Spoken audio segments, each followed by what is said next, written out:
Continuing from the previous sessions on the ophthalmic and maxillary divisions of the trigeminal nerve, we can now discuss the third division of the trigeminal, the mandibular nerve.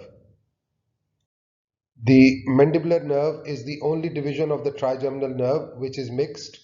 It has a sensory component and a motor component.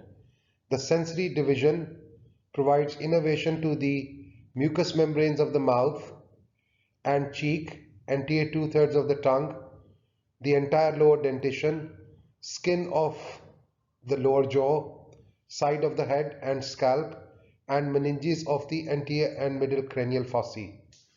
And the motor division provides innervation to the muscles of mastication, tensor tympani, tensor veli palatini, mylohyoid, and the anterior belly of the digastric.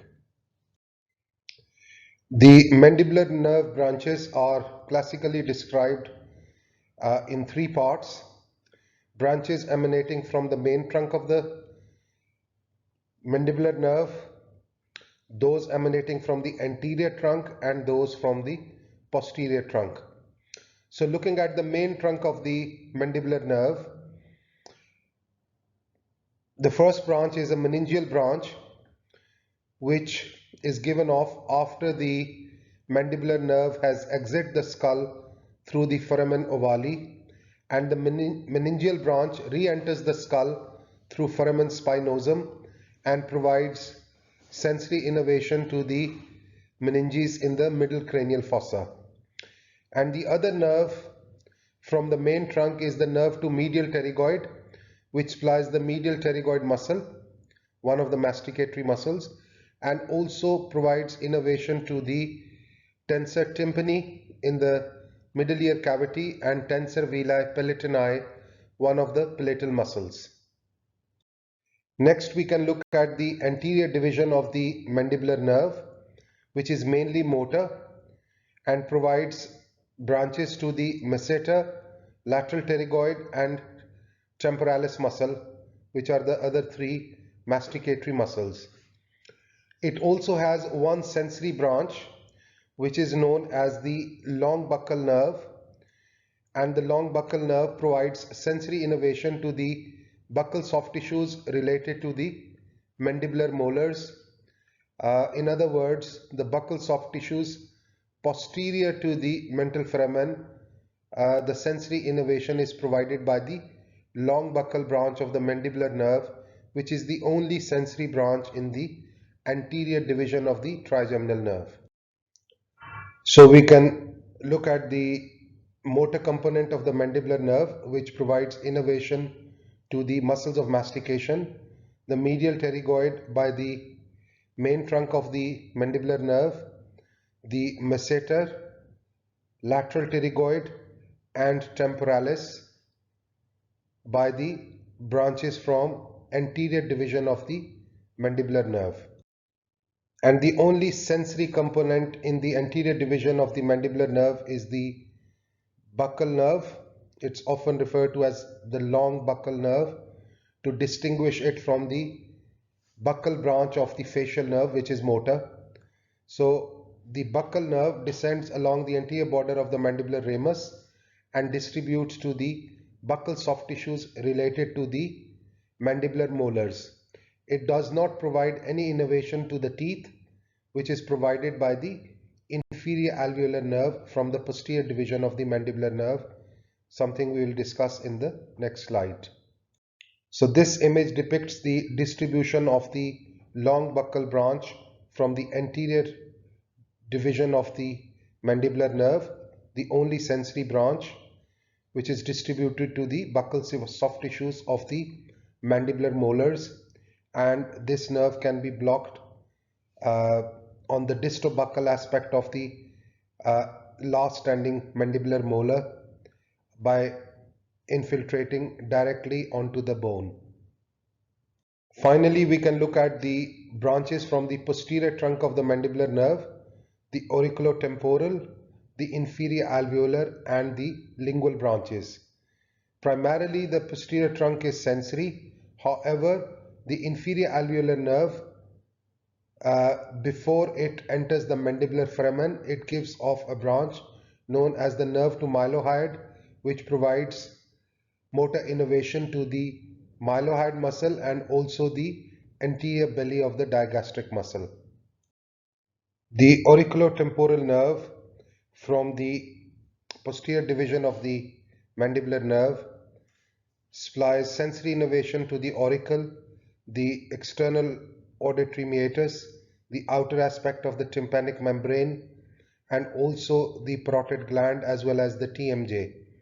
And it is also closely related to one of the parasympathetic ganglia, the otic ganglion, and distributes postganglionic parasympathetic fibers to the parotid gland, which we shall discuss in the next slide.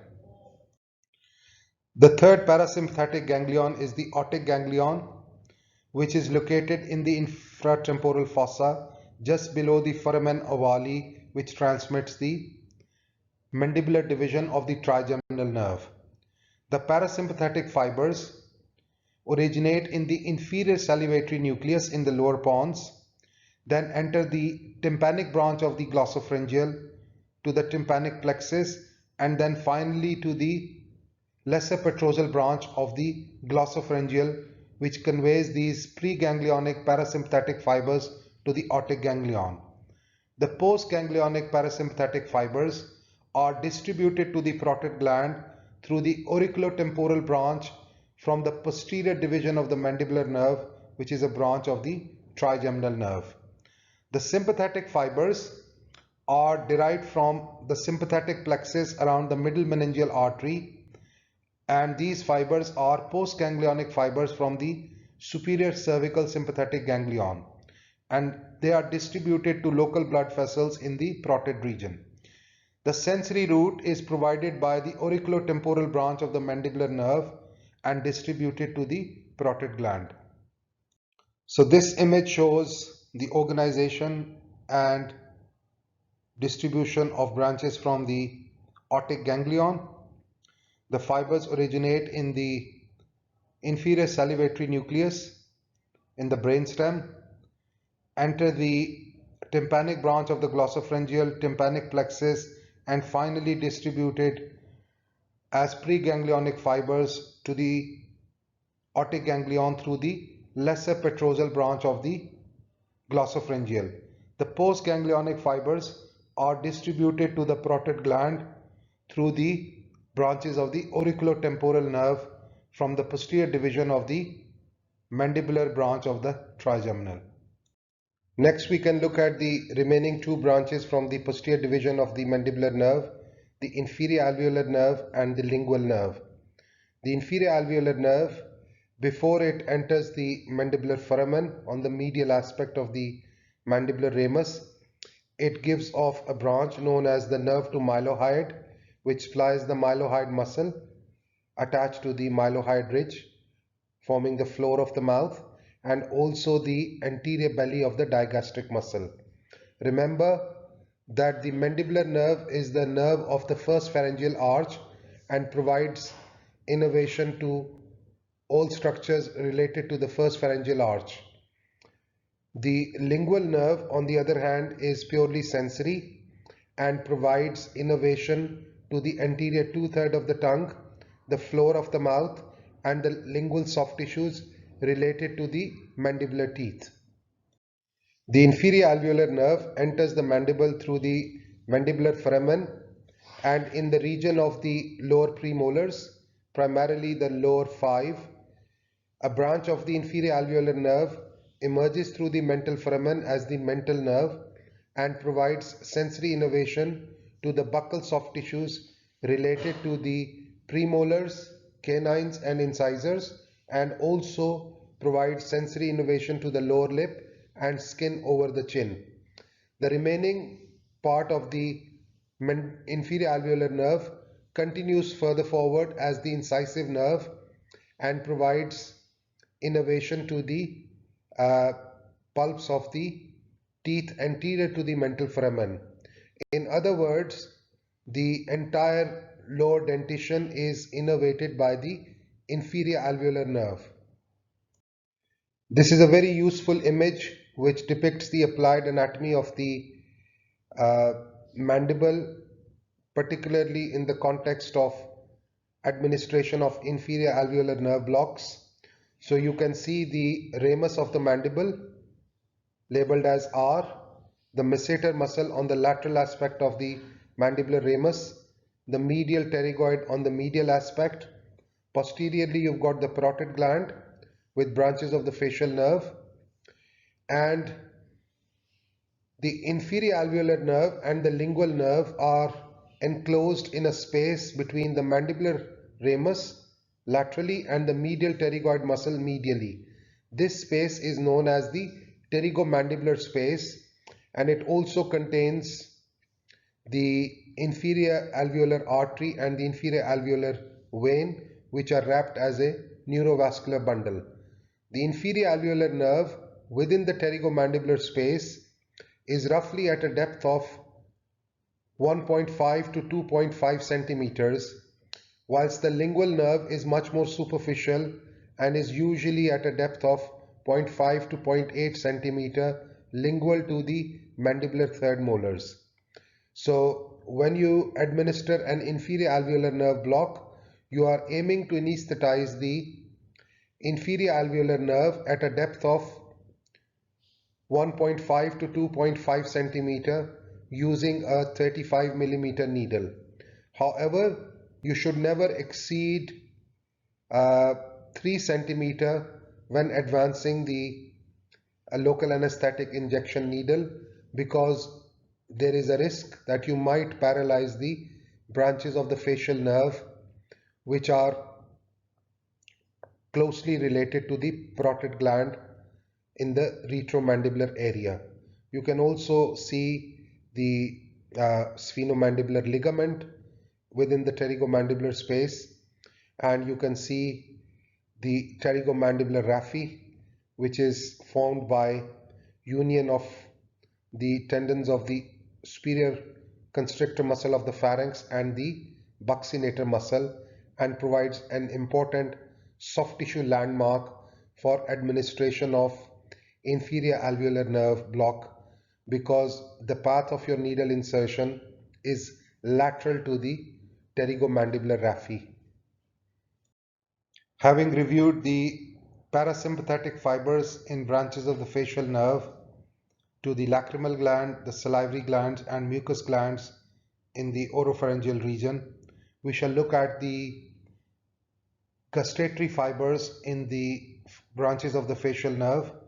So the nervus intermedius carries gustatory fibers from the nucleus tractus solitarius in the brainstem, and these fibers then enter the coda tympani branch of the facial, which then joins the lingual of the mandibular division of the trigeminal to provide gustatory innervation to taste buds in the anterior two-thirds of the tongue.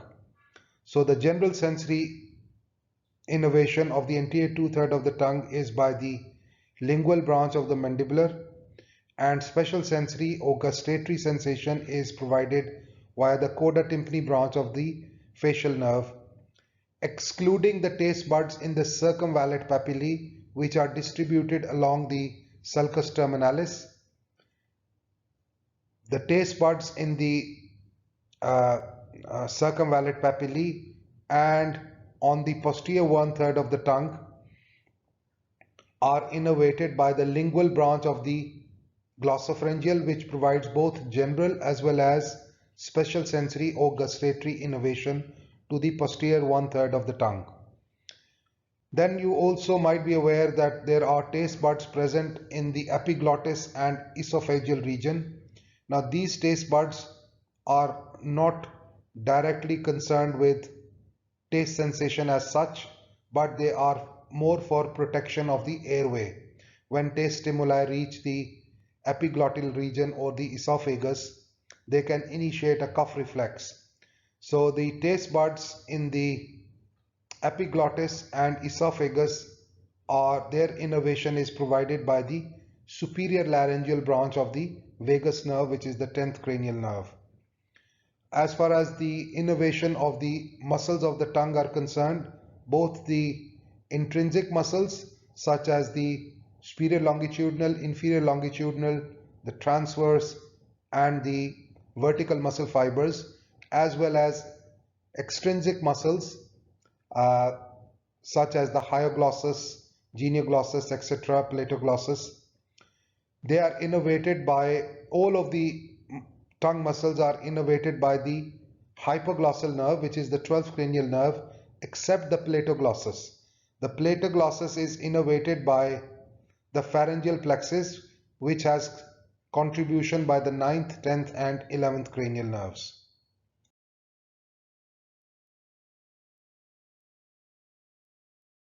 So this image shows the correlation between the lingual branch of the mandibular nerve and the coda tympani branch of the facial nerve. The coda tympani branch carries preganglionic parasympathetic fibers to the submandibular and sublingual salivary glands, which are conveyed to the submandibular ganglion and distributed through branches of the lingual. This is another useful image depicting several important structures related to the mandible. You can see the mylohyoid muscle attached to the mylohyoid ridge and its insertion onto the hyoid bone. So the mylohyoid muscle forms the floor of the mouth. You can also see the geniohyoid muscle extending from the genial tubercle on the lingual aspect of the anterior mandible and insertion into the hyoid bone. The mylohyoid muscle is innervated by a branch of the uh, inferior alveolar nerve known as the nerve to mylohyoid. You can see the inferior alveolar nerve and artery entering the mandibular foramen. You can also see the position of the submandibular salivary gland inferior to the mylohyoid muscle and the sublingual salivary gland superior to the mylohyoid muscle, and obviously you will have the mucosa of the oral floor covering the sublingual salivary gland. And you can also see the coda tympani branch of the facial nerve, the hyoid bone, and the rest of the anatomical landmarks on the mandible, the condyle, the coronoid process, the alveolar process carrying the dentition. Finally, the fourth ganglion, the submandibular ganglion, like the pterygopalatine ganglion, it is directly associated with branches of the facial nerve. The submandibular ganglion is located above the submandibular gland near the posterior border of the mylohyoid muscle. The parasympathetic route is provided by branches of the facial nerve. The parasympathetic fibers originate in the superior salivatory nucleus in the lower pons, enter the nervous intermedius of the facial, and then the coda tympani branch of the facial nerve. The coda tympani branch carries these fibers to the submandibular salivary gland, and the postganglionic fibers are distributed to the submandibular and sublingual salivary glands through the lingual branch from the posterior division of the mandibular branch of the trigeminal.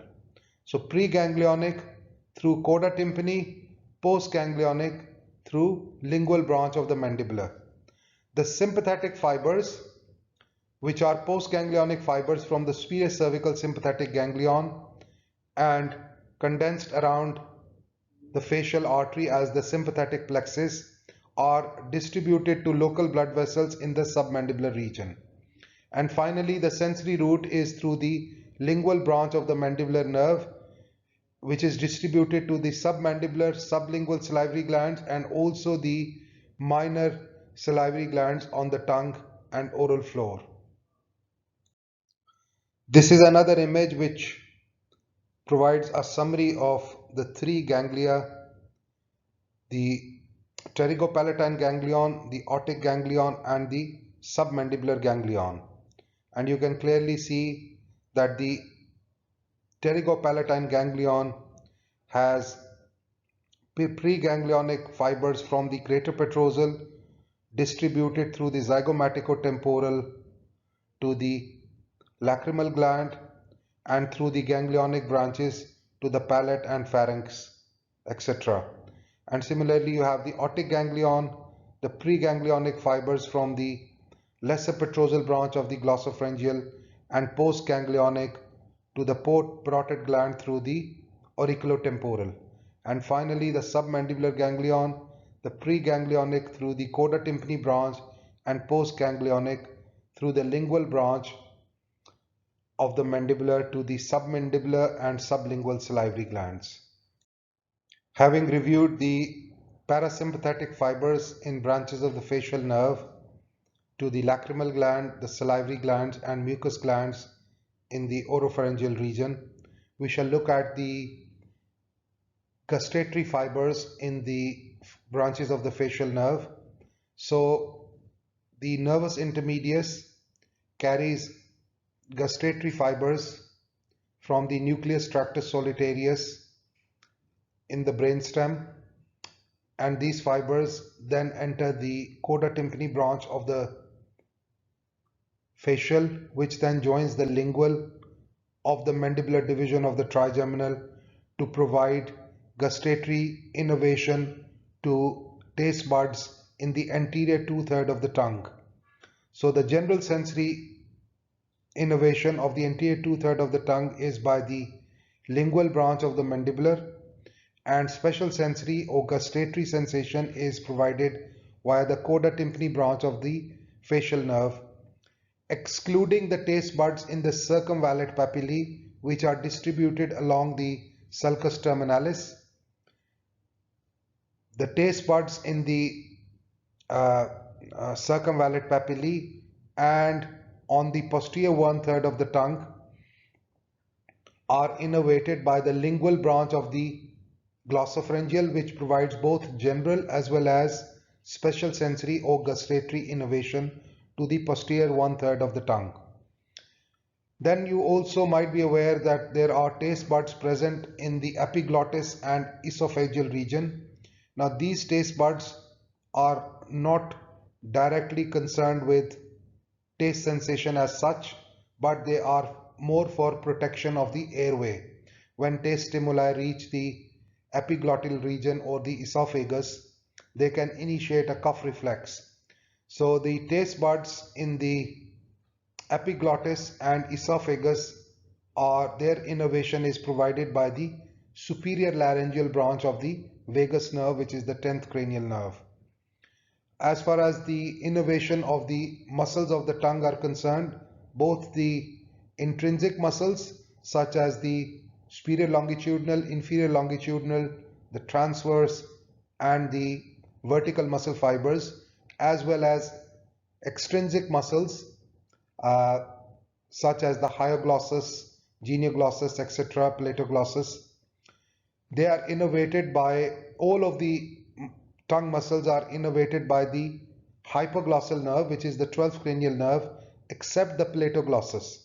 The platoglossus is innervated by the pharyngeal plexus, which has contribution by the 9th, 10th and 11th cranial nerves. So this is another useful image depicting autonomic innervation of the salivary glands. So starting with parotid gland, the fibers originate in the inferior salivatory nucleus, the tympanic branch of the glossopharyngeal, the lesser superficial petrosal branch, carries the preganglionic fibers to the otic ganglion, and the postganglionic fibers are distributed to the parotid gland via the auriculotemporal branch. For the submandibular and sublingual salivary glands, the fibers originate in the superior salivatory nucleus, nervus intermedius, coda tympani, lingual branch of the mandibular division,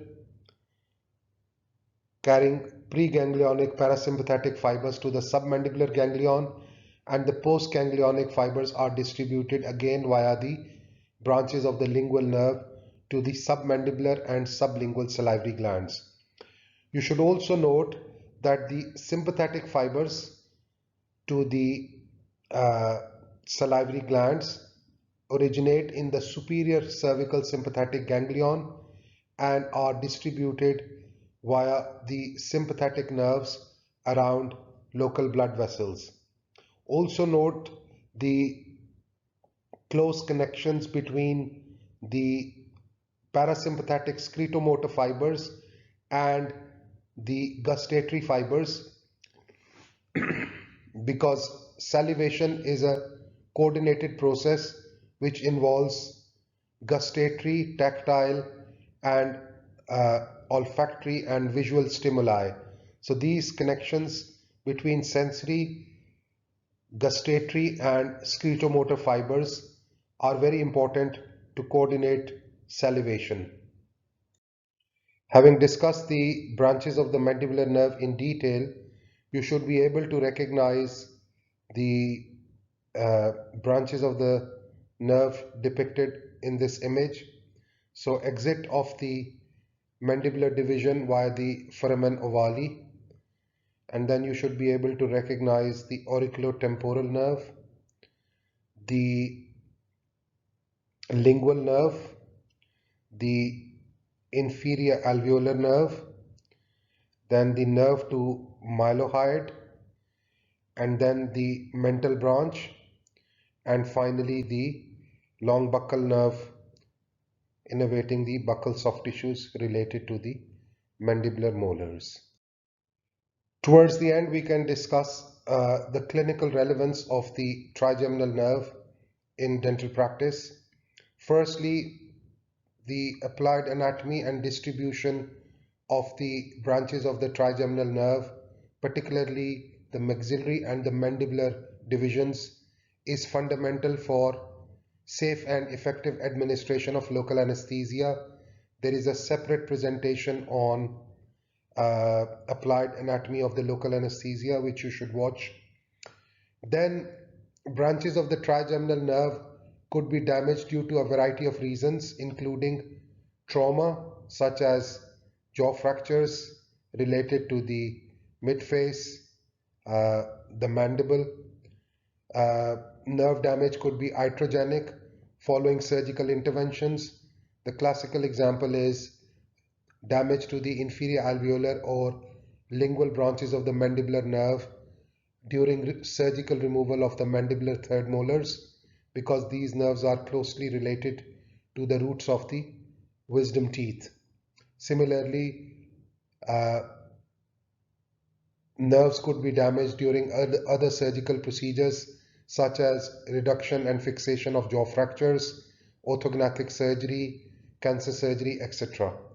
And finally, pathological lesions can cause transient or permanent damage to local nerves, such as transient paresthesia associated with odontogenic cysts, leading to numbness on the lower lip, to permanent damage, such as those experienced with malignant lesions, such as oral squamous cell carcinoma. And finally, trigeminal nerve could be involved in neuralgias. One of the classical neuralgias in the head and neck region is trigeminal neuralgia, and you can read more about it. It's a very painful condition and often requires medical intervention or surgical intervention. And these are two of the recommended textbooks for further reading: Anatomy for Dental Students by Johnson and Moore, and Netter's Head and Neck Anatomy for Dentistry. Thank you.